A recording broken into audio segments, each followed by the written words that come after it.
شكرا، وفلوج جديد في المتحف الكبير الجزء الثاني. عارفين الحاجات اللي كنا بنكتشفها مش بتخلص، كل ما بندخل مكان ونخرج منه نتلاقي حاجات جديدة نتفرج عليها. عشان تبقوا عارفين الاكل والشرب ممنوع، فتبقوا مجهزين نفسكم قبلها. وفي هناك اماكن للشرب والاكل في الدور الاول. ده شكل الاكسسوارات بتاعتهم، شكلها حلو قوي. الحاجات اللي انا صورتها دي قليله جدا جنب الحاجات اللي موجوده هناك في المتحف.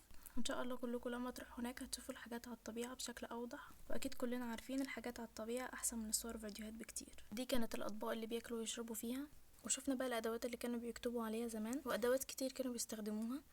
وده مكان في اخر المتحف من فوق، الفيو من هنا كان حلو قوي. وكده اليوم خلص على الساعة 5:30 وتحركنا عشان نروح. طبعا مش محتاجة اقول انه لازم تروحوا المتحف وتزوروه عشان هتنبهروا وهيعجبكم جدا. قولولي في الكومنتات ايه رأيكم في الفيديو، وهل انتوا بتحبوا الفلوجات اكتر ولا الفيديوهات العادية. بعد 4 أو 5 ساعات وصلت الحمد لله بالسلامة. وبس، اشوفكم في الفلوج الجاي. سلام.